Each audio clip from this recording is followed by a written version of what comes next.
샬롬. 예, 서로 인사 나누시고요. 마태복음 18장을 보시겠습니다.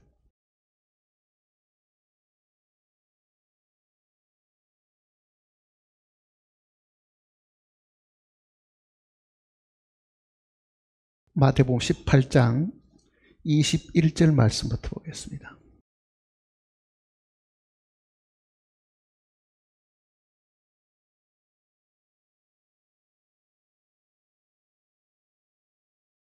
그때에 베드로가 나와 이르되 주여, 형제가 내게 죄를 범하면 몇 번이나 용서하여 주리이까? 7번까지 하오리이까? 예수께서 이르시되 내게 이르노니 7번뿐 아니라 7번을 70번까지라도 할지니라. 그러므로 천국은 그 종들과 결산하려 하던 어떤 임금과 같으니, 결산할 때에 10,000달란트 빚진 자 하나를 데려오매 갚을 것이 없는지라. 주인이 명하여 그 몸과 아내와 자식들과 모든 소유를 다 팔아 갚게 하라 하니, 그 종이 엎드려 절하며 이르되 내게 참으소서, 다 갚으리다 하거늘. 그 종의 주인이 불쌍히 여겨 놓아 보내며 그 빚을 탕감하여 주었더니, 그 종이 나가서 자기에게 100데나리온 빚진 동료 한 사람을 만나 붙들어 목을 잡고 이르되 빚을 갚아라 하매, 그 동료가 엎드려 간구하여 이르되 나에게 참아주소서, 갚으리다 하되 허락하지 아니하고 이에 가서 그가 빚을 갚도록 옥에 가두거늘. 그 동료들이 그것을 보고 몹시 딱하게 여겨 주인에게 가서 그 일을 다 알리니, 이에 주인이 그를 불러다가 말하되 악한 종아, 내가 빌기에 내가 내 빚을 전부 탕감하여 주었거늘 내가 너를 불쌍히 여긴 같이 너도 내 동료를 불쌍히 여김이 마땅하지 아니하냐 하고, 주인이 노하여 그 빚을 다 갚도록 그를 옥졸들에게 넘기니라. 너희가 각각 마음으로부터 형제를 용서하지 아니하면 나의 하늘 아버지께서도 너에게 이와 같이 하시리라.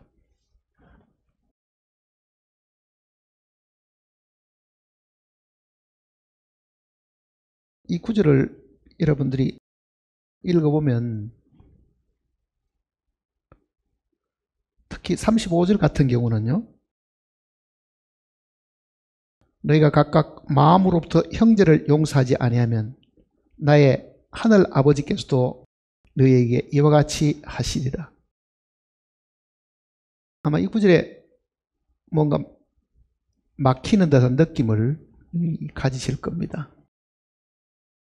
우리가 흔히 복음을 듣고 죄 사함 받은 것을 이야기하는 내용을 들어보면, 과거에 지은 죄나 현재 짓고 있는 죄나 앞으로 지을 모든 죄들을 다 용서받았다는 그 내용을 듣고는요, 아니 그러면 나의 하늘 아버지께서 너에게 이같이 하신다는 것은 하나님이 용서를 안 하시겠다는 이야기인데, 이게 도대체 언제 이런 일이 생기는가? 내가 다 용서받았으면은 하나님이 지금 용서 안 하시겠다고 하는 이 내용은 어떤 의미인가? 이 구절은 어떻게 이해를 해야 되는가?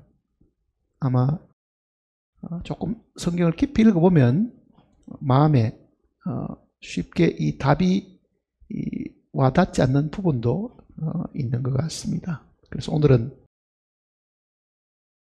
이 말씀을 한번 생각을 해 보려고 합니다. 앞에 있는 내용을 주님이 베드로의 그 질문에 따라 가지고 답을 해 주셨는데, 베드로가 우리를 대신해서 물어준 겁니다, 사실은요. 그러니 만일 이 질문이 없었으면 주님은 아마 이 대답을 하시지 않았을 것이고, 베드로가 물은 것이 없고 주님의 대답이 없었다고 하면은 아마 우리는 지금도 뭔가 풀리지 않는 의혹을 가지고 살 수 있는 것이 있습니다. 자, 베드로가 먼저 물었던 그 질문을 이제 한번 보시면요, 21절입니다. 주여, 형제가 내게 죄를 범하면 몇 번이나 용서하여 주리까? 7번까지 하오리까? 여기서 말하는 형제는 구원받은 사람들을 두고 하는 이야기입니다. 사실은 이방인들을 두고 하는 이야기가 아니고, 적어도 지금 같으면은 한 무리 가운데 함께 신앙생활을 하면서 한 주님을 섬기고 살고 있는 형제 자매들을 두고 하는 이야기입니다. 베드로는 우리가 육신적으로 성격이 굉장히 급하고 주님을 향한 충성심은 있었지만은요, 굉장히 다혈질이었습니다. 적흥적이고 어쩌면 감정적이고, 그러다 보면 결국은 12제자들 사이에서 충돌이 조금은 있었을 것이다 하는 생각은 우리가 분명히 할 수 있을 겁니다. 그러니까 베드로가 물었던 이 질문은 아마 12제자들 사이에서도 그럴 것이고, 12제자뿐만 아니라 많은 사람들이 주님을 따라다녔기 때문에 그 사람들 사이에서 아마 부딪히는 어떤 부분들이 있었을 것이고, 그럴 경우가 생겼을 때에 내가 도대체 어떻게 해야 되느냐, 몇 번까지 용서해 줘야 됩니까? 아마 이렇게 물은 것 같습니다. 우리는 어떻습니까? 베드로가 물었던 이 질문을 내가 만일 한다고 하면은요, 주님, 나를 괴롭히는 어느 형제가 있고, 나를 뒤에서 헐뜯는 아무개 자매도 있고, 나를 못마땅하게 생각해서 항상 험담하는 누구도 있는데, 내가 한 무리 안에서 도저히 저 사람하고는 만나서 교제할 수도 없고 같이 신앙생활도 할 수 없다고 하는 사람이 있는데, 그래도 주님의 말씀에 따라서 서로 사랑하고 용서하라 했으니까 내가 한두 번은 용서해 줄 수 있지만은 계속 긁고 넘어지면은 내가 도대체 저 사람을 보지 않고 살아야 되느냐, 아니면 차라리 그 사람 안 보는 다른 데를 가서 이사를 가서라도 내가 살아야 되는 건가? 아마 그런 갈등을 가지신 분들도 있을 겁니다. 구원받고 난 이후에 무리에서 떨어지는 많은 사람들 중에는요, 사람과 사람 사이 문제가 생겨서 떨어지는 사람들이 많습니다. 한때는 신뢰하고 한때는 굉장히 신실하다고 생각했던 사람에게 배신을 당하거나 돈을 빌려줘서 못 받는 경우도 생기고, 모임안에서도 신의가 깨어져 가지고 그 신의가 깨어지면서 결국은 믿음의 생활도 서로 하지 않고 헤어지는 그런 일들을 우리는 자주 사실은 보고 있습니다. 돈 떼먹은 사람, 나에게 해를 끼친 사람에 대해서는 더더욱 용서하기가 어렵잖아요. 사실은요.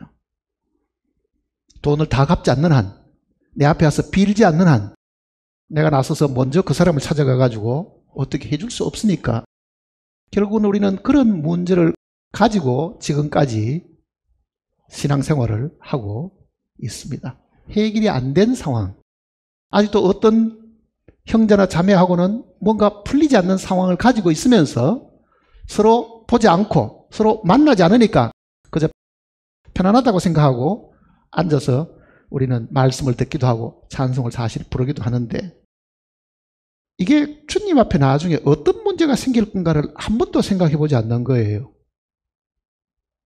지금 만일 형제들 자매들 사이에 용서하지 않는 문제가 남아 있으면요, 천년왕국 가서도 분명히 주님의 다루심이 있다는 것을 기억을 하고 있어야 됩니다. 그러면 어떤 분이 이렇게 생각하지요. 영원한 죄사함을 받았으면 그때 가서도 문제가 없어야 되는데 내가 배운 것은 영원한 속죄다, 아마 이렇게 생각할 겁니다. 이거는 그 문제하고는 다른 이야기입니다. 그래서 지금 이 내용을 우리가 깊이 생각을 하고 이 시간 이후에 우리가 주님 앞에 신앙생활을 하려고 하면요, 그 신앙생활이 이 단계까지 가 있지 않으면은 우리는 주님 앞에 가서도 크게 꾸지람을 듣고 내침을 당하고 벌을 받는 그런 일이 있음을 기억을 하고 있어야 됩니다. 어떤 분들이 이렇게 생각하죠. 우리가 다 변화되고 난 다음에 무슨 벌을 받겠는가? 그러면 주님이 이 말씀을 하실 하등의 이유가 없습니다. 베드로는 그래도 주님 앞에 잘 보이려고 한 건지 자기의 자신감을 드러내려고 했는지 이렇게 얘기했습니다. 한 7번쯤 용서해주면 어떻겠습니까? 왜? 뭐 7이라는 숫자는 좋은 숫자고, 우리는 7번까지는 안 가고 보통 뭐라 그럽니까? 3세? 3판. 3번까지는 봐준다. 뭐 그러잖아요. 근데 그 3번이 아니라 이거는 7번까지니까. 굉장히 인내심을 가지지 않으면 7번까지 용서하는 것도 사실은 힘든 이야기입니다. 용서라는 말 속에는, 하나님이 우리를 용서하셨다는 그 말 속에는요, 이런 뜻이 담겨져 있습니다. 용서는 손해를 내가 담당한다는 뜻입니다. 용서한다는 그 말 속에는 손해를 내가 담당한다. 자, 어떤 아이가 밖에서 공놀이 하다가 공이 우리 집 창문을 깨었습니다. 그 아이를 붙들고 변상을 시키는 것은요, 용서하는 것이 아닙니다. 창문이 깨어져 가지고 나는 그 창문을 다시 갈아 끼우려고 하면은 재산상의 손실이 발생하잖아요. 그 손실이 발생하는 것을 내가 떠안는 것이 용서하는 거라고, 사실은요. 하나님이 우리를 용서하셨다는 말은 내가 지은 죄를 하나님이 담당하시는 겁니다. 하나님이 손해보시는 거거든요. 하나님이 손해보신 게 뭐냐? 그 아들을 이 땅에 보내셔가지고 대신 죽게 하시는 거거든요. 그러니 용서라는 말 속에는 반드시 손해를 담당한다는 그 뜻이 반드시 포함되어 있습니다. 자, 어떤 사람이 나를 뒤에서 험담하고 비난하고 내 위신을 깎아내리고 내 체면을 손상시키고 모욕적인 말을 한다고 하면은요, 내가 그 사람을 용서하려고 하면 어떻게 돼야 돼요? 그 모욕과 비난을 내가 그대로 따앉는 거지요, 사실은요. 그거를 일일이 그 사람에게 사과받으려고 하면은 그거는 용서가 되는 것이 아니라 변상하는 거하고 똑같은 겁니다, 사실은요. 그러니까 성경 속에서 하나님이 우리를 용서하셨다, 하나님이 우리를 사랑하셨다는 그 말 속에는 우리의 모든 잘못을 하나님이 그 책임을 떠맡으셨다, 그 뜻이 사실은 들어있습니다. 그러니까 내가 손해보지 않고 용서해 준다는 말은 다 용서라는 말을 붙일 수도 없고, 그거는 서로 타협하는 거지 용서하는 것들이 사실은 아닙니다. 그런데 베드로는 그럼 한 7번 좀 용서해 주면 어떻겠습니까? 이렇게 예수님께 되물었더니 예수님이 7번뿐만 아니라 어떻게 하라고요? 7번을 70번까지라도 할지니라. 그러면 자그만치 몇 번입니까? 490번입니다. 자, 이게 한 생애 동안에 490번인지는 아니면 한 1년 동안에 490번인지는 모르지만은 누가복음에는요, 이걸 이렇게 표현 안 하고 하루에 7번 이렇게 하겠습니다. 누가복음 한번 보세요. 17장을 보시면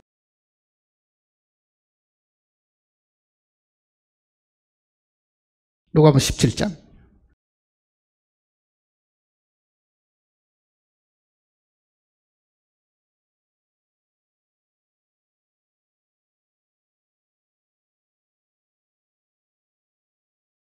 4절입니다.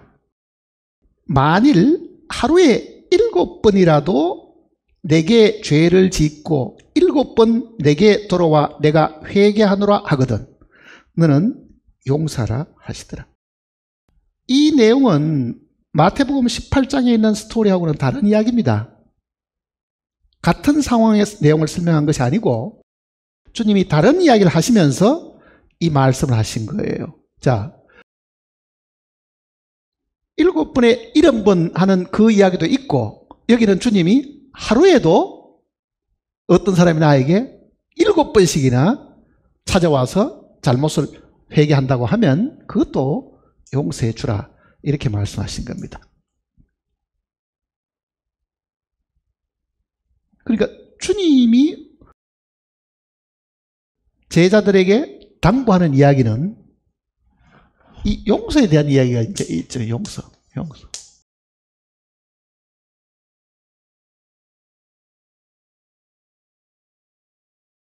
신앙생활이 뭐냐? 우리가 구원을 받고 신앙생활을 하고 있는데 이 신앙생활을 해서 우리가 어떤 지점에 이르러야 된다고 하면은 어떤 단계에 이르는 것을 하나님이 원하시는가? 우리가 구원받고 난 후에 어떤 사람이 되기를 하나님이 바라시는가? 그걸 우리가 생각해 봐야 됩니다. 그런데 대부분의 경우는요, 그 내용보다는 성경을 많이 아는 것이 신앙생활하는 일이라고 생각합니다. 그래서 성경에 뭐 조그마한 부분, 잘 모르는 부분 그거 알면 굉장히 기쁘게 생각하지만요, 성경의 지식이 많고 적음이 주님 옆에 갔을 때에 칭찬받는 일은 절대로 없습니다. 나는요. 그러니 성경을 많이 알려고 그거를 지식으로 쌓아가지고 할 필요가 사실은 없습니다. 성경 지식이 많든 적든 하나님이 우리에게 바라시는 구원받은 사람이 이르러야 될 어떤 지점을 정해놓으셨다고 하면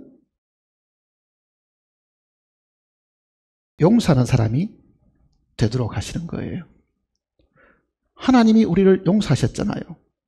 그러면 하나님을 믿는 하나님의 자녀들도 하나님처럼 용서하는 사람이 되도록, 그만큼 온유하고 그만큼 사랑을 베풀 줄 알고 그만큼 정말 하나님을 닮은 사람이 되기를 사실 바라는 겁니다.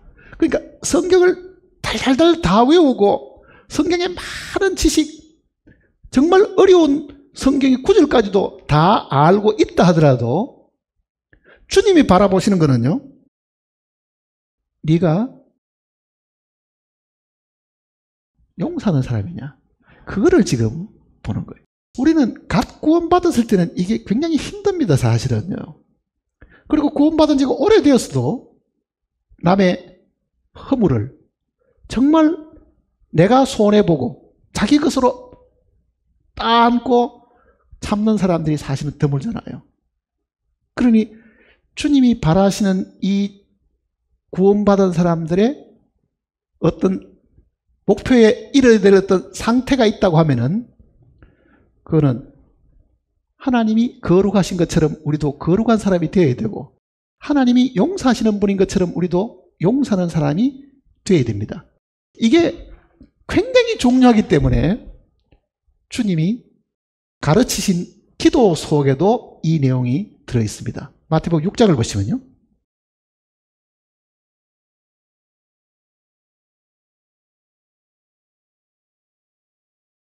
마태복음 6장 12절입니다. 우리가 우리에게 죄 지은 자를 사하여 준 것 같이 우리 죄를 사하여 주옵시고. 자, 보세요. 우리는 영원한 속죄를 받았다고 믿고 있죠.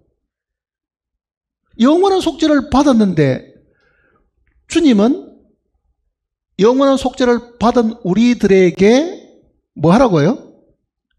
죄를 사해 달라고 하나님께 기도하라 그러잖아요. 죄를 사해 달라고. 그러면은 영원한 속죄를 받은 사람은 이렇게 생각할 겁니다. 내가 다 용서 받았는데 뭐를 하나님께 기도해가지고 죄 사해 달라고 구해야 될 게 뭐가 있느냐? 아마 이렇게 착각하는 사람들이 가끔은 있다고요. 자, 이 기도는 구원받은 사람들에게 주신 겁니다, 사실은요. 구원받은 사람들이 하나님께 기도를 해야 되는데 우리가 우리의 죄를 사하여 준 것 같이 우리 죄를 사하여 주옵시고. 아니, 주님이 피 흘리고 돌아가셨을 때 다 용서받았으면 됐지. 지금 내가 구해가지고 용서받아야 될 죄가 뭐가 있는가? 그게 베드로가 물었던 그 질문이라고요. 형제가 내게 잘못을 하면 내가 도대체 몇 번을 용서해야 됩니까? 이거는 구원받은 사람과 사이에 생기는 발생하는 문제들이잖아요. 구원받고 난 후에 한 무리 속에 살고 있는 사람하고 다툼이나 미움이나 혹은 충돌이 생겨가지고 아직도 풀지 못하고 있는 부분들이 있는가를 보면은요, 분명히 이 성경 말씀대로 우리는 용서를 받아야 됩니다. 그거는 하나님께. 그런데 용서를 받아야 되는데 주님은 뭐라고 말씀하시냐면 이렇게 이야기합니다. 우리가 우리의 죄를 사하여 준 것 같이.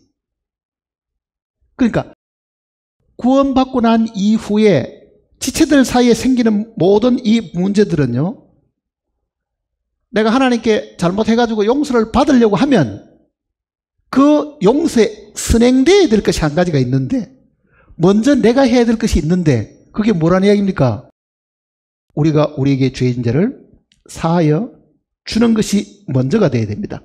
그러니 내가 형제들 자매들 사이에 생긴 문제를 용서하지 않고 하나님께 기도한다고 하면 하나님은 그 기도를 듣지 않았습니다. 많은 사람들이 기도를 많이 하고 있는데요, 왜 기도에 그 응답이 없는가를 한번 생각해 봐야 됩니다. 하나님이 명하시는 그 길에 서 있지도 않으면서 거역하는 상태 속에 있으면서 불순종하는 상황 속에 있으면서 내가 하나님께 기도하는 것은 절대로 하나님이 응답하실 리가 없습니다.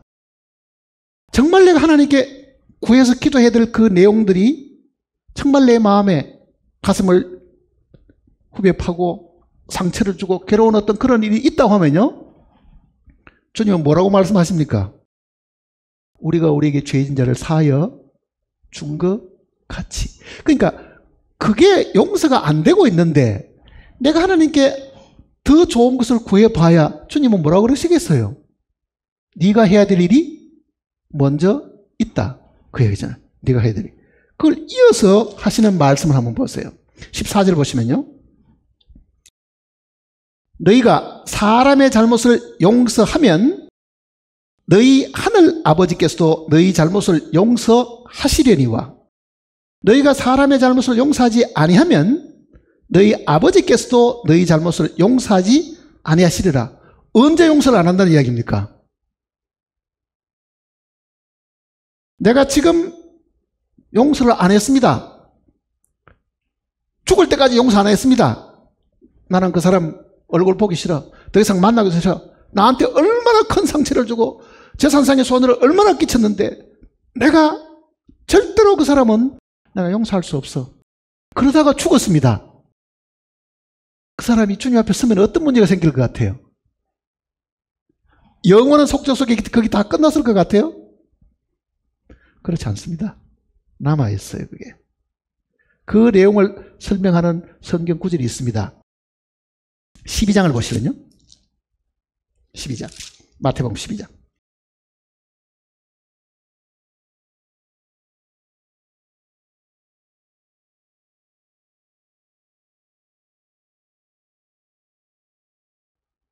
(32절입니다) 12장 32절. 또 누구든지 말로 인자를 거역하면 사심을 얻되 누구든지 말로 성령을 거역하면 이 세상과 그 다음에 또 뭡니까? 오는 세상, 천년왕국입니다. 오는 세상에서도 사심을 얻지 못하리라. 그러니까 우리가 지금 현재 세상에서 용서받는 용서도 있고 천년왕국 기간 동안에 용서받는 것도 있습니다. 그때의 사심도 있는 거예요. 이거를 분명히 나누어서 생각해야 됩니다. 지금 용서받은 것이 천년왕국 기간 동안에도 하면은 천년왕국 기간 동안 용서를 못 받는다 그러잖아요. 오는 세상에도 용서 못 받는다 그거는. 그러면 우리가 생각하는 거는, 아니 이 세상에 살던 거는 육체가 있을 때 한 거고 그때는 다 변화의 몸을 입고 부활했으니까 뭐 다 없어져 버리고 죄 짓는 육신도 다 없어지고 그럴 텐데 그때 무슨 용서가 있다는 이야기인가? 나는 주 예수의 보혈로 영원한 속죄를 받은 사람인데 주님이 용서 못하는 것이 뭐 있다는 말인가?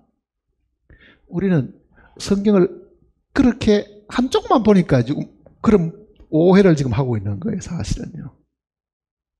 분명히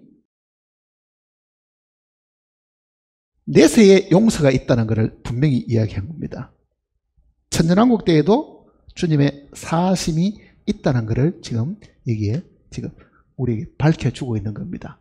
그러니까 지금 마태복음 6장 14절에 있는 그 이야기는요, 지금 사람의 잘못을 용서하면 하늘 아버지께서도 너희 잘못을 용서하시려니와 너희가 사람의 잘못을 용서하지 아니하면 너희 아버지께서 너희 잘못을 용서하지 아니하시리라. 언제 용서 안 합니까? 천년왕국 가서도 용서를 안 합니다. 그러니 적어도 우리가 이 땅에 있는 동안에요, 이 부분을 분명하게 하고 숨을 거두어야 됩니다. 이거를 분명하게. 이거를 그대로 남겨놓고 만일 죽는다고 하면요, 우리는 주님 앞에 가서 정말 곤란한 입장이 된다는 것을 기억을 해야 됩니다. 야고보서로 보세요.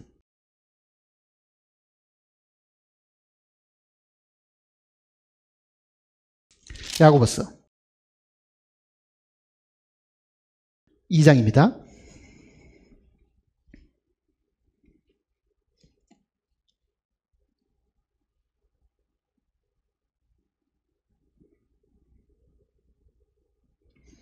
(13절입니다) 야고보서 2장 13절.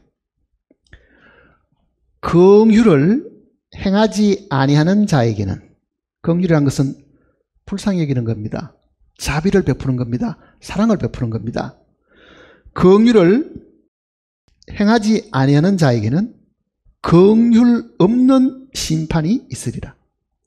긍휼은 심판을 이기고 자랑하느니라. 자, 이 내용을 잘 보세요.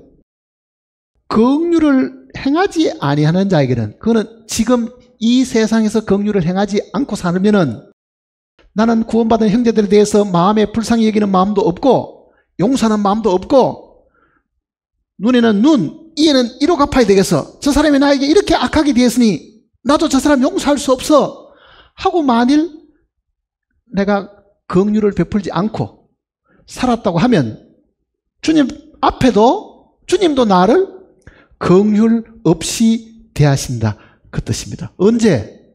천년왕국 때 그렇게 된 거예요. 천년왕국 때.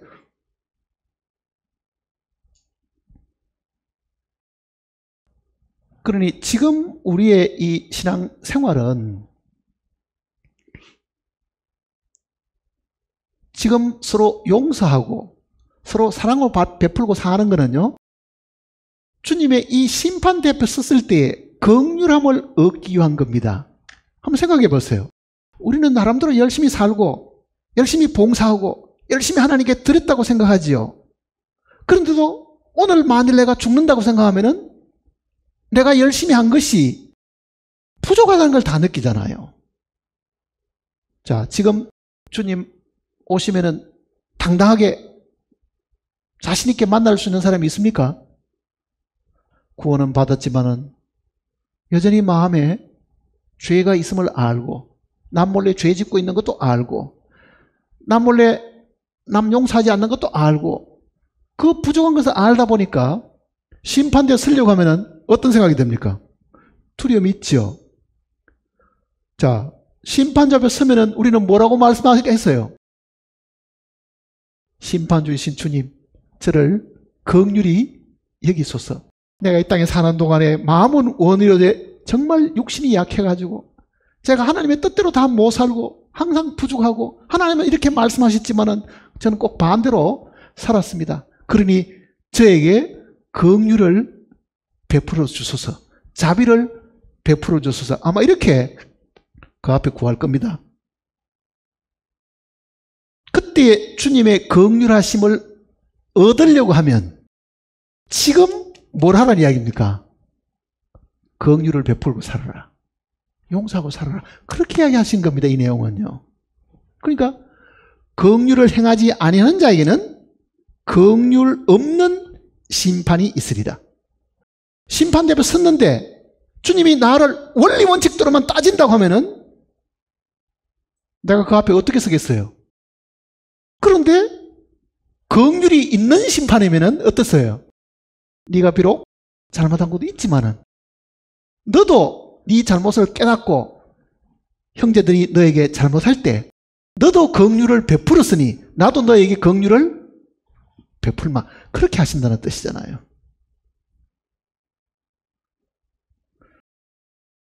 디모데후서를 보시면요. 디모데후서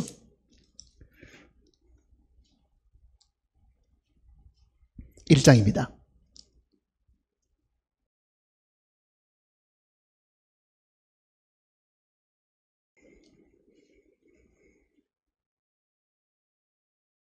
(16절입니다) 1장 16절 디모데후서. 원하건대 주께서 오네시보로의 집에 긍휼을 베풀어 주옵소서. 그가 나를 자주 격려해주고 내가 사슬에 맨 것을 부끄러워하지 아니하고 로마에 있을 때 나를 부지런히 찾아와 만났습니다. 자, 감옥에 있는 이 사도 바울을 이 오네시보로가 정말, 남들은 감옥에 갇혔다 하면요, 감옥에 갇힌 사람을 가까이 하면 자기도 꼭 죄인처럼 사람들이 오해를 하니까 잘 가지도 않아, 면회도 안 가는 거예요. 그런데 이 오네시보로는 정말 사람들의 시선을 의식하지 않고 바울을 찾아가서 필요한 것을 공급해주고 격려하고, 바울이 감옥에 갇힌 것을 절대로 부끄럽게 생각하지 않았다 그러잖아요. 뿐만 아니라 부지런히 찾아와 만났죠. 18절에 이렇게 이야기합니다. 바울이 그 오네시보로를 향해 가지고 하나님께 기도하는 내용입니다. 원하건대 주께서 그로 하여금 그날에 주의 긍휼을 입게 하여 주옵소서. 뭐라고 이야기합니까? 주여, 저 오네시보로를 심판날에 그가 주님 옆에 설 때에 그를 불쌍히 여겨 주옵소서. 그렇게 기도할 주는 겁니다. 왜? 구원을 받아도 우리는 세상을 살아가는 동안에 주님이 우리를 용서하신 것처럼, 주님이 우리를 사랑하신 것처럼 사랑을 하지 않고 사는 거예요. 다시 마태복음 18장을 보세요.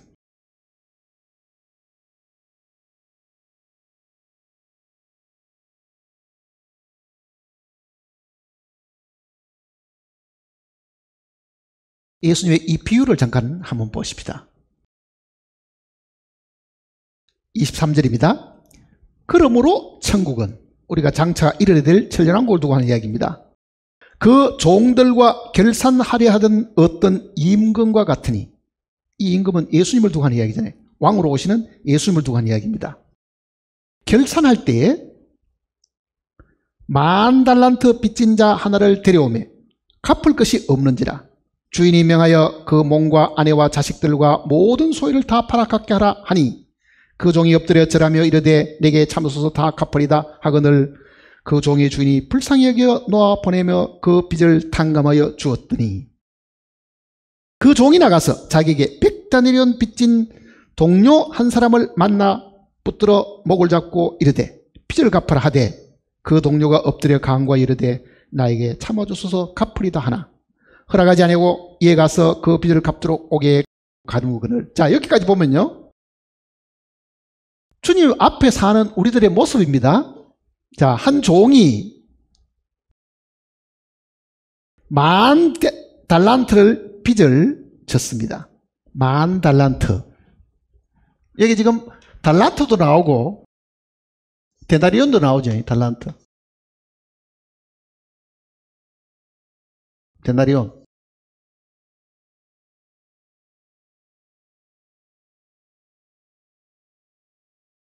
1달란트는요, 1달란트는 6,000데나리온이었습니다. 이 당시에 계산을 하면요. 그러니까 금과 은을 계산하는데 그게 만일 1달란트만 하더라도 6천 데나리온인데 1 데나리온은 얼마냐? 노동자의 하루 품삯입니다. 1일 품삯.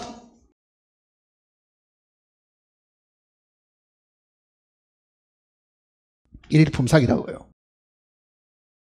그러면은 1달란트를 내가 모으려고 하면, 내가 노동자면은요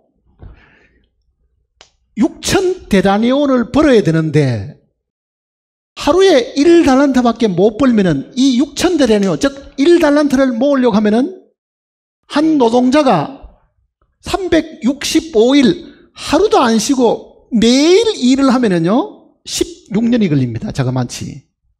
그렇죠. 16년이 걸리는데 이게 자그만치 또 뭡니까?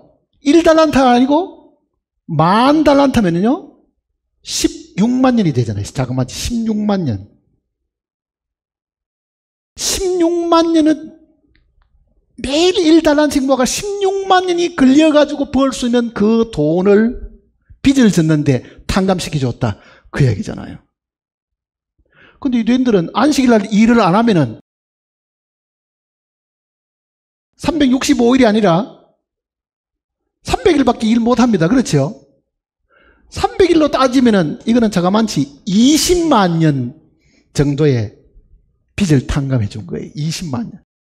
이 말은 무슨 뜻이냐면은 내가 지은 죄가 아는 죄, 모르는 죄, 큰 죄, 작은 죄, 뭐 알고 지은 죄, 모르고 지은 죄, 어떤 형태의 죄든지 간에 이거를 주님은 빚으로 계산했고 그 빚이 자그만치 1만 달란트였다. 그러잖아요. 1만 달란트였다. 그리고 오늘 우리가 용서받은 거는요 1만 달란트의 빚을 주님께로부터 탕감받은 종과도 같은 사람입니다. 16만 년을 매일 1데나리온씩 벌이가 16만 년 내지 20만 년 동안 번다고 하면 그게 평생동 가능해요? 내가 몇 번 태어나야 되느냐고요. 16만 년, 70년밖에 못 사는데 그거는 불가능한 금액을 탕감받았다는 뜻이거든요. 불가능한 금액을. 그거는 사람이 자기 죄의 빚을 하나님께 갚으려고 해도 평생 동안에 다 못 갚고 그 평생이 자그만치 16만 년 내지 20만 년 동안 갚아도 못 갚는 정도의 빚이다. 그 얘기잖아요. 그러니 모든 구원받은 사람들이 용서받은 죄는 1만 달란트의 빚진 그 빚을 용서해 준 그와 같이 우리도 그 용서를, 그 많은 죄들을 용서받았다고 지금 이야기를 하고 계시는 거예요. 그러니까 우리는 모두가 다 이렇게 큰 엄청난 죄의 빚을 우리가 회개하고 하나님께 구했더니 하나님이 우리의 그 회개를 통해가 우리의 죄를 용서해 주셨습니다. 그런데 모두가 다 1만 달란트의 빚을 탕감받은 사람들인데 용서받은 사람들끼리 빚을 졌는데 얼마를 졌어요? 100데나리온을 빚졌습니다. 100데나리온을. 그런데 그 100데나리온 빚을 안 갚았다고 해가지고 이게 어떻게 합니까? 옥에다가 가두고 괴롭히고 그렇게 하잖아요. 그거는 하나님께로부터 큰 빚을 탕감받은 우리가 식구들 사이에, 구원받은 형제들 자매들 사이에 그 조그마한 그 손에 끼친 것, 말로 헐뜯는 것, 뒤에서 모욕하는 것, 그 극히 작은 100데나리온 정도밖에 안 되는 그런 작은 잘못을 용서해 주지 않고 두고 보자. 너 이거 반드시 해결해야 돼. 죽기 전에 이거는 해결해야 돼. 너 이거 나한테 해결 안 하면 너 앞으로 안 볼 거야. 뭐 이런 식으로 마음에 용서하는 일이 없다고 하면 그 얘기입니다.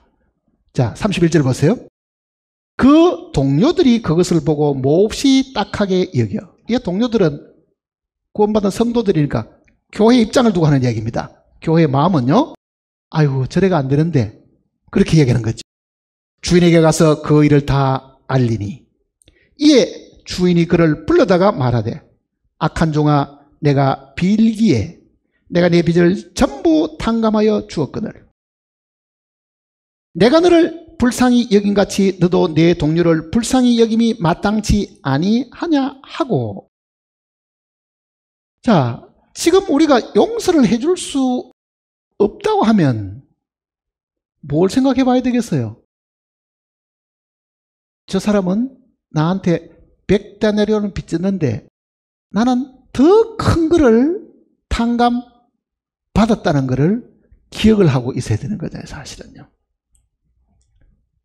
근데 왜 그러면 이게 용서가 안 되느냐는 걸 한번 생각을 해봐야 됩니다. 이 내용들은 우리가 익히 아는 내용일 수도 있는데 왜 구원받은 사람들이 문제가 생기면은 세상 사람들보다도 더 원수 가지고 사느냐? 세상 사람들은 막걸리 한 잔 갖다 놓고 그저 뭐 풀고 그냥 끝나버리면 되는데 예수 믿는다고 하는 사람들은 한번 틀어지면은요, 이거는 거의 회복이 불가능할 정도로 그저 간격이 벌어진 그 상태로 살고 있는 사람들이 너무 많아요, 사실은요.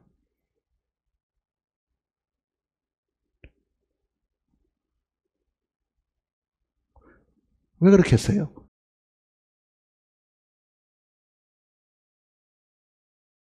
구원받은 그리스도인들이 주님이 용서라는 그 말을 몰라서 용서를 하지 않는 것도 아닙니다, 사실은요.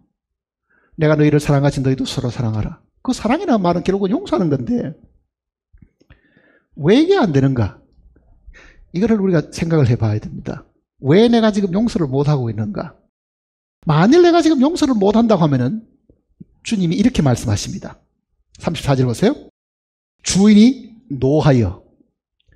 우리의 주님이 만일 우리가 이 땅에 살아가는 동안에 형제들 자매들 사이에 이 문제를 용서하지 않고 만일 그대로 주님을 만나는 그날 그런 상황이 생긴다고 하면은 주님의 진노하심이 있어가지고 그 빚을 다 갚도록 그를 옥졸들에게 넘기니라.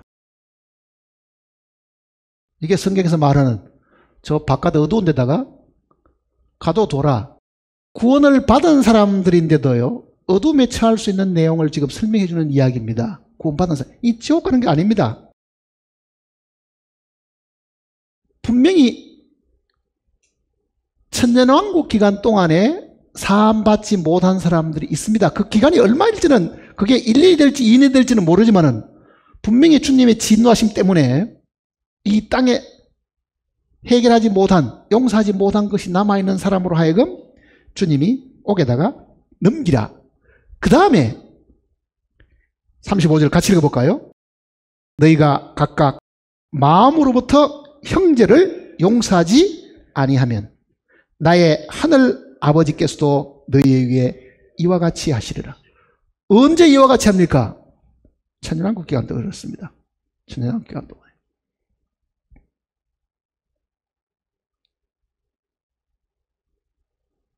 천년왕국은 영원한 새하늘과 새 땅하고 다릅니다. 영원한 새하늘과 새 땅에는 이런 일이 없지만은요, 천년왕국 기간 동안에는 구원받은 그리스도인들이 이 땅에서 살아간 것에 대한 합당한 보응과 상급과 칭찬과 또 그 반대로 징벌과 하나님의 진노의 다루심이 있음을 이야기해요. 그러니까 천년왕국은 상과 벌을 하나님께서 베푸시는 곳이 천년왕국 기간입니다. 그게. 그래서 주기 드문 내용 속에도 주님이 특별히 우리가 기도해야 될 내용을 하나 가르쳐 주셨습니다. 우리가 우리의 죄를 사하여 준 것 같이 우리 죄를 사하여 주옵소서. 저는 과거에 그 구절을 이렇게 바꾸고 싶었습니다. 내가 너희를 사하여 준 것 같이 너희도 서로 사하여 주라. 순서로 보면은 그렇게 하면 맞을 것 같은데 주님은 그렇게 말하지 않고 우리가 우리의 죄를 사하여 준 것 같이. 누가 먼저 용서해야 됩니까? 하나님 용서하시기 전에 우리가 먼저 용서해야 된다는 뜻이잖아요. 그게. 구원받은 그리스도인들은. 그거를 특별히 주님이 가르친 기도 속에 그걸 넣어주신 거는요, 이유가 있죠. 왜 그렇겠습니까? 그 기도를 늘 하고 실천하고 사는 사람은 주님의 용서를 그 나라에 가서도 분명히 받게 되겠지만은요, 그거를 평소에 늘 기도하지도 않고 살던 사람들은요, 아마 그 나라에 가서 크게 당황하게 될 겁니다. 내가 믿은 예수 그리스도가 영원한 속죄가 아니었는가? 그 단번에 용서받은 그 죄 문제하고 구원받은 그리스도인들 사이에 용서하지 못하고 사는 이 부분하고는 다른 이야기입니다. 이게 전혀 다른 이야기예요.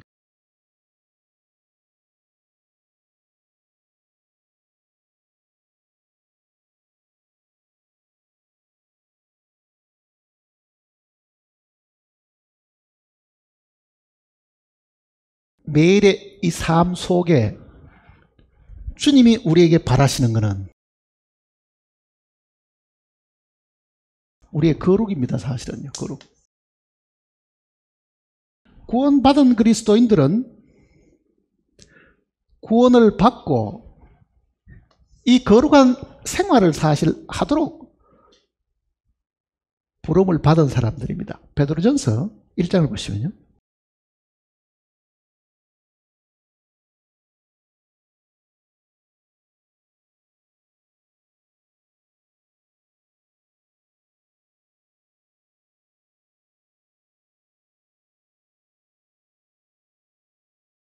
베드로전서 1장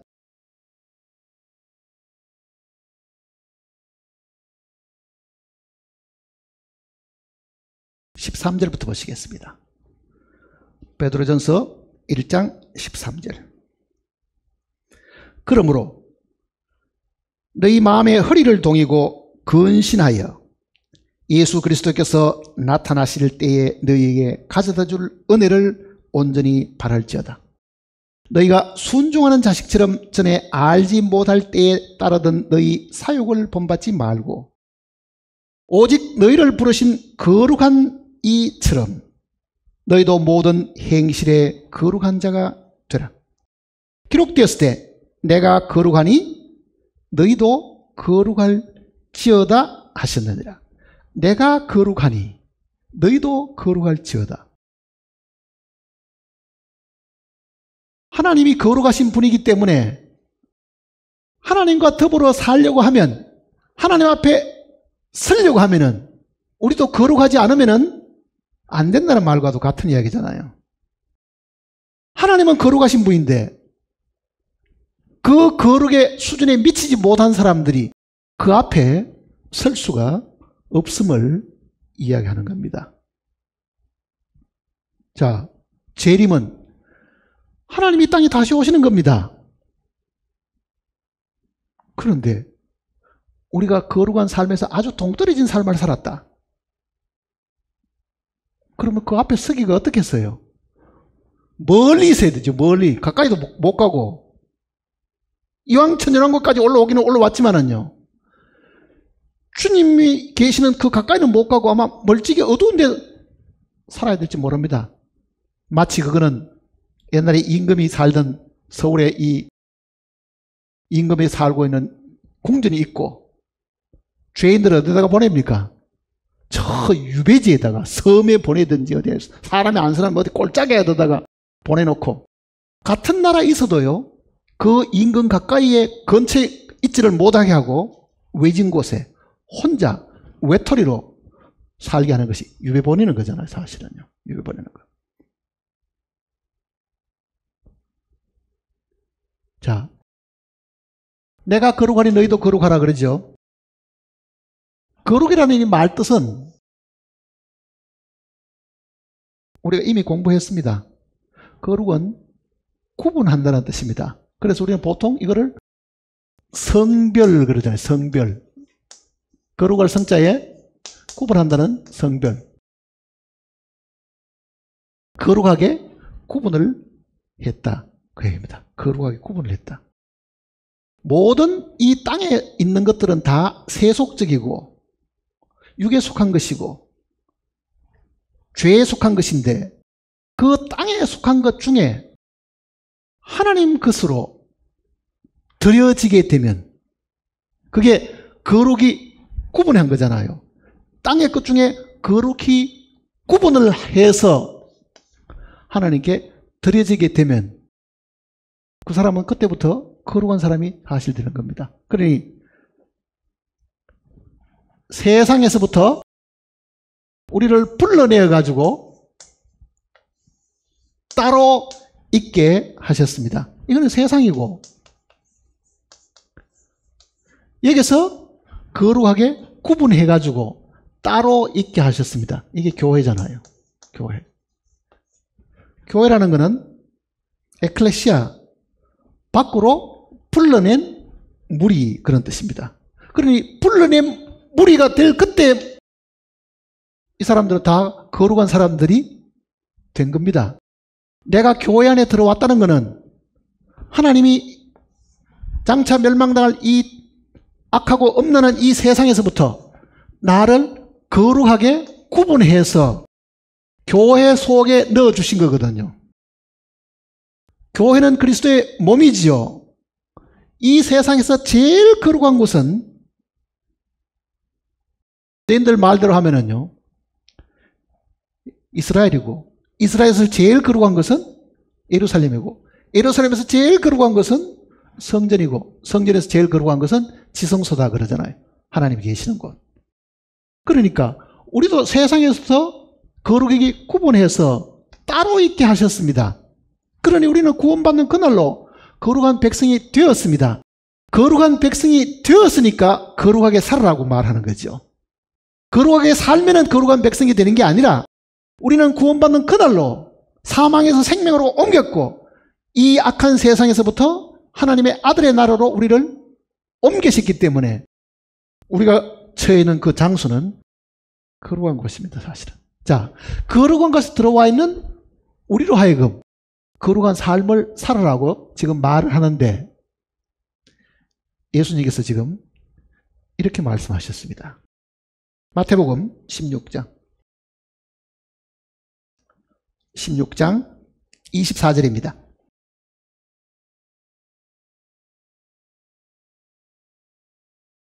(16장 24절) 이에 예수께서 제자들에게 이르시되 누구든지 나를 따라오려거든 자기를 부인하고 자기 십자가를 지고 나를 따를 것이니라. 자, 누구든지 나를 따라오려거든, 주님을 따라간다는 것은요, 주님을 따라가서 섬기는 겁니다. 주님을 섬기다는 것은 주님이 하시는 말씀을 준행하는 거라고요. 말씀을 지키는 거잖아요. 그러니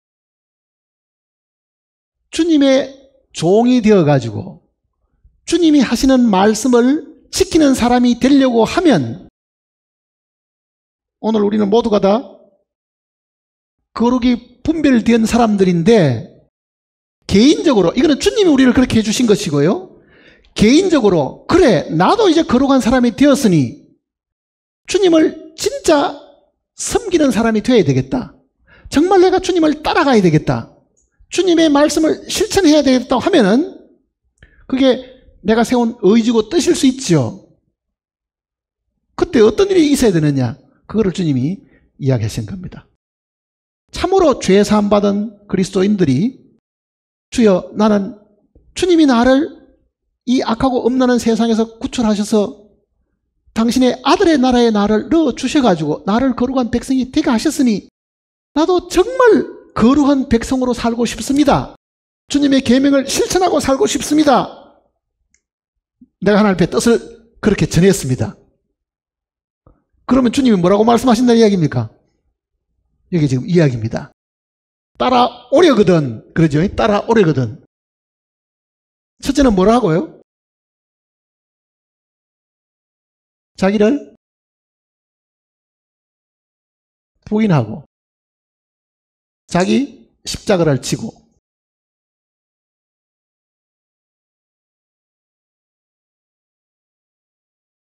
이거를 우리가 기억해야 됩니다. 보세요.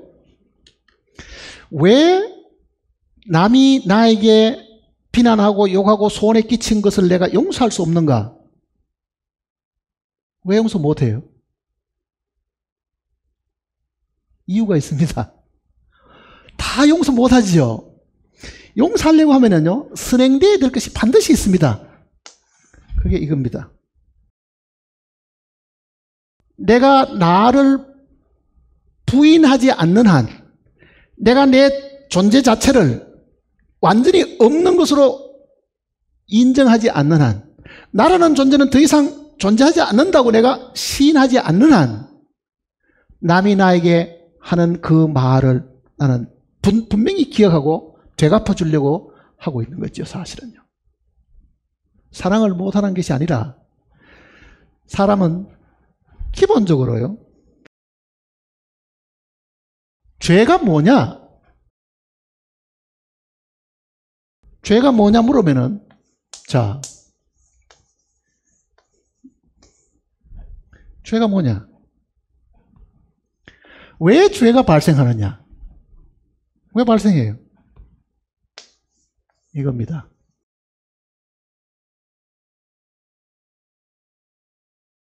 사람이 자기를 사랑하는 것이 모든 죄의 시작입니다. 모든 죄의 시작은 자기를 사랑한 겁니다.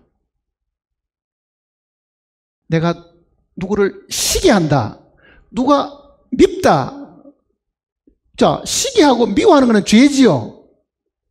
시기하고 미워하는 이유가 어디 있습니까? 내가 나를 사랑하기 때문에 그런 거예요. 내보다 더 잘 되는 것은 내가 시기가 나는 거죠. 그러니 죄는 결과고 죄의 씨앗은 어디에 있습니까? 내가 나를 사랑하는 데 있는 거잖아요. 내가 나를 사랑하는 데 있다고. 그러니까 예수님 이야기는 뭐냐면요, 누구든지 나를 따르고자 하면은, 그 말은 뭡니까? 누구든지 내가 하는 말을 실천하려고 하면, 사랑하라, 서로 사랑하라 하는 그 말을 실천하려고 하면, 아, 주여, 내 지금부터 사랑해야 되겠습니다, 이렇게 하지 말고 뭘 하는 이야기입니까? 자기를 부인한다는 말이 뭡니까? 나는 없다는 것부터 먼저 그거를 먼저 배워야 되지. 자기는 그대로 두고, 자기를 아끼고 자기를 사랑하는 그대로 두고 남을 사랑하는 거는, 그거는 거짓이다. 쉽게 말하면 그 얘기인 거예요.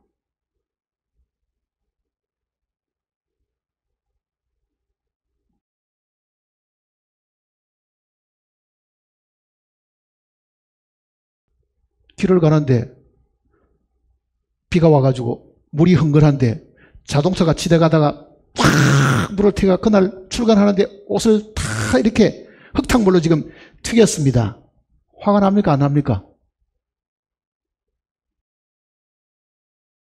어떤 사람이 내가 가장 아끼는 것을 깨트리거나 혹은 흠집을 내면은 화가 납니까? 안 납니까? 화가 나죠. 자, 사람이 자기를 사랑하고 있다는 그 말 속에는요, 사랑하는지 안 하는지 알 수 있는 방법은 남이 나에게 자극을 주거나, 남이 내 물건을 훔쳐가거나, 남이 나에게 손해를 입히거나, 남이 나를 뒤에서 욕하거나 할 때에 내가 나타나는 게 뭐냐? 화가 나는 거잖아요, 사실은요. 화가 나는 거. 이 화는 이렇게 씁니다. 불화자잖아요, 사실은요. 속에서 불이 난다는 뜻이거든요, 불. 열불이 난다 그러죠, 우리도. 열불이 난다. 열도 나고, 불도 나고. 자, 화가 나는 거는요, 이 자체가 병이 아닙니다. 성경에는 화를 내더라도 해질 때까지 내지 말고 그런다고요. 그건 어떻게 보면은 화내는 거는 당연시 하는 것처럼 보이죠. 그 말씀을 보면은. 화는 그 자체가 죄는 아니라고요. 이거는 하나의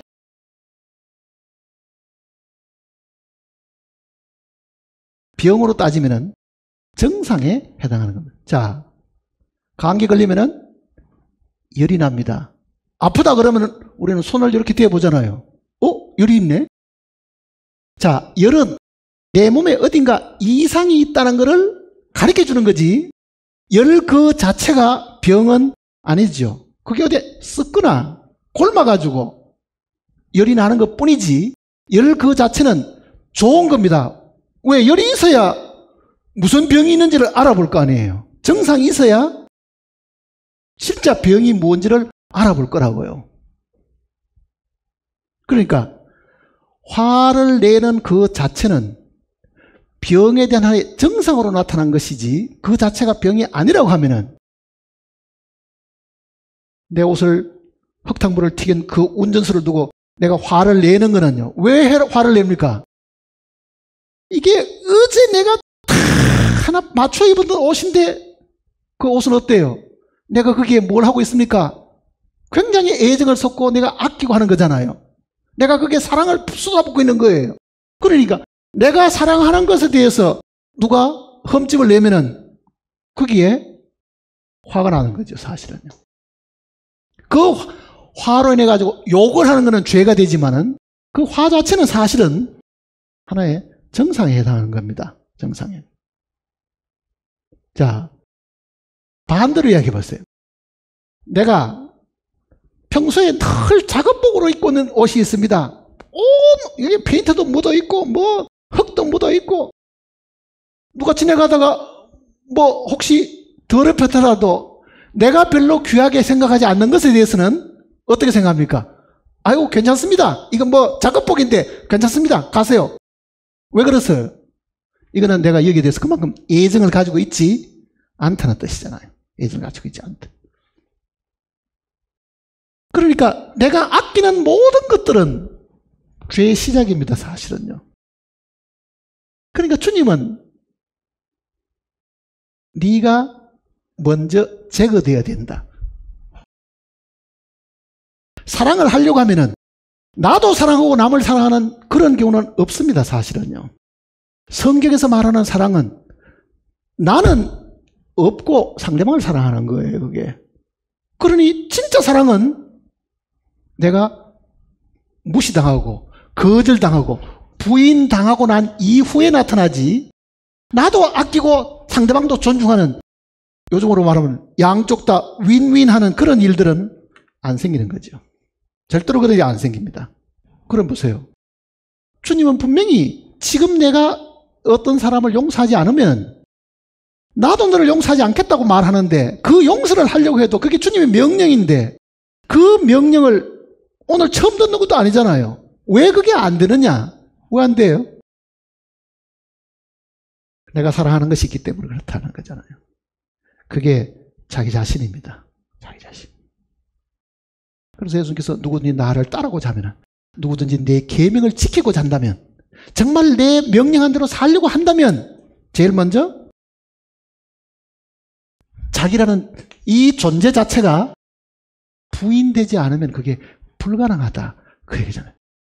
그러니까 신앙생활은 뭐 하는 거냐? 오늘도 성경을 읽고 찬송을 부르고 기도하고 하는 이 모든 일들은요, 주님 앞에 자기를 부인하는 것을 배우는 거예요, 사실은요. 부인하는 거를. 주여, 나는 없습니다. 그러니까 가장 부인한 사람이 뭐한 사람이겠어요? 겸손한 사람입니다. 겸손한 사람. 가장 겸손한 사람은 자기가 없는 사람입니다. 자기가 없는 사람. 둘째는 자기 십자가를 지고 그러잖아요. 자기 십자가를 지고. 이 두 가지입니다. 자기 십자가는 뭐냐? 자기 십자가는 하나님이 주신 그 환경적인 것이든 하나님이 나에게 주신 육신의 어떤 조건이든 있는 그대로를 받아들이는 거라고, 사실은요. 왜 하나님 나는 이렇게 못생기게 만들었습니까? 나는 왜 이렇게 키가 적습니까? 왜 나는 이렇게 가난합니까?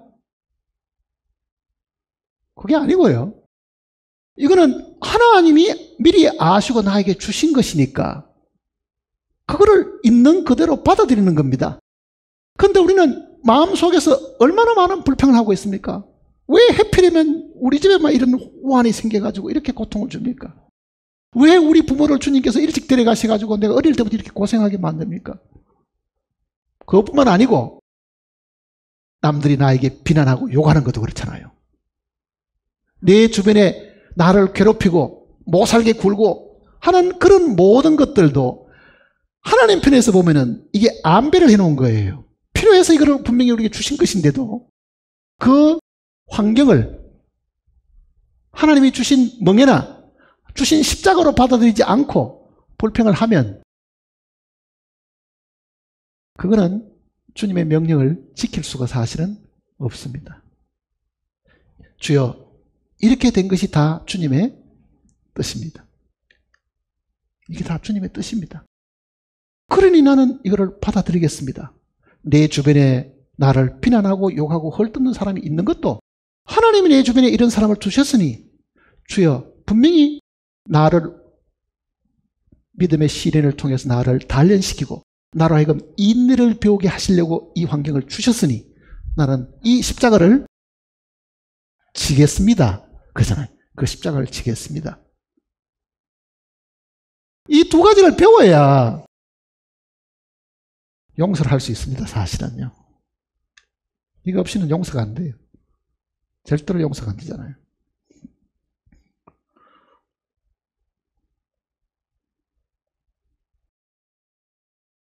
우리는 이 땅에 있는 동안에 주님을 닮아가야 됩니다. 육신도 분명히 성경에는 하나님의 형상과 모양대로 지어놨는데요.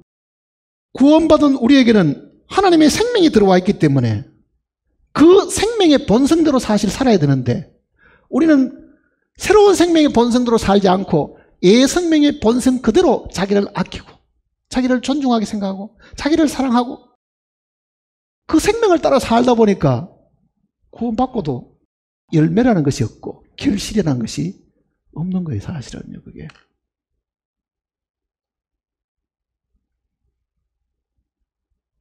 성경 구석구석에 모르는 구절 없이 다 알면 뭐 하겠어요. 그게. 그 지식이 그 사람으로 하여금 거룩한 사람으로 만들어주느냐, 자기를 부정하고 십자가를 지는 사람으로 만들어주느냐, 그렇지 않잖아요. 그렇지 않다고요.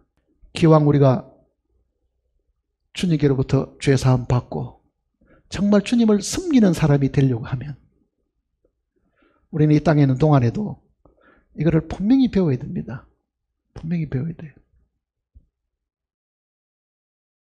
저는 구원받고 한 5년 되었을 그 무렵에 정말 용서가 뭔가 하는 것을 그때 처음 깨닫게 되었어요. 사실은요. 용서가 무엇인가.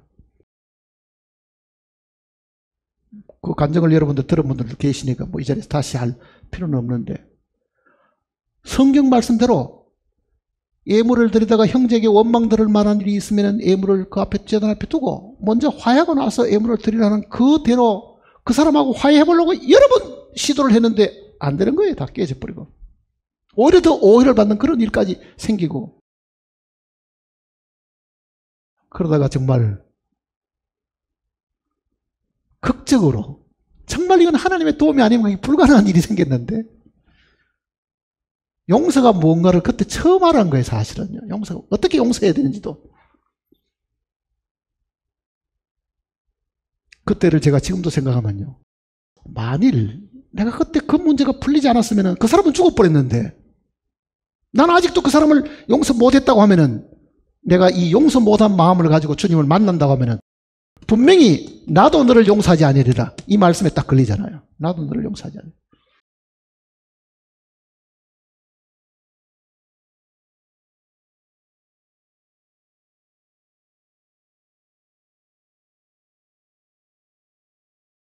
그래서 코로나 때문에 자주 만남이 없고 내용이 없음으로 인해서 서로 교제하기 힘들다 보면은 뭔가 기운이 빠지는 일도 있고 그리스도인을 만나야 무슨 기쁨이라도 있는데 그것조차도 없는 이 상황 속에서 성경대로 공부할 때는 생각하라 했으니까 이런 어려운 상황 속에 있을 때는 우리가 깊이 말씀도 깊이 생각해 볼 필요가 있고 자신을 깊이 돌아보면서 하나님 앞에 무엇이 잘못됐는가도 반성하는 그런 기회가 있었으면 좋겠습니다. 기도하십시다.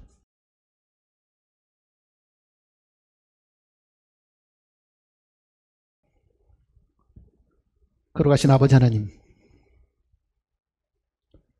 우리는 입이 10개라도 아니 우리의 입이 10,000개가 된다 하더라도 주님께서 우리에게 베풀으신 그 모든 은혜를 다 저희들이 갚을 수가 없습니다.